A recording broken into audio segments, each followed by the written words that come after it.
ulikuwa unajua kwamba ngoma ya Mawazo Diamond Platnumz anakuimbia wewe, na ulivyoisikia ulifeel aje? Ulijihisi mkosefu sana, umeumiza moyo wa mtu sana big time?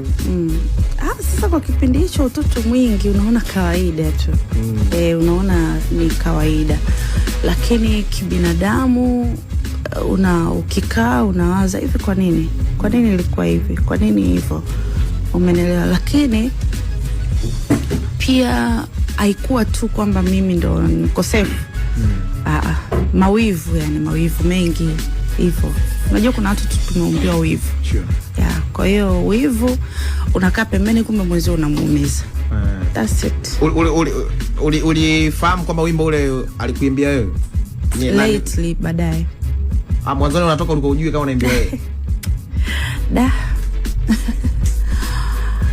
Sasa si alishaongea jamani.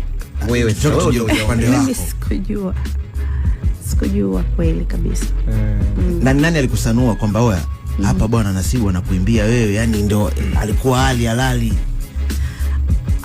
Hapana, sikusanuliwa, ni namna tu, kuna namna tu nilijua, na alivyokuja kudhibitisha ndo nikae katiki basi.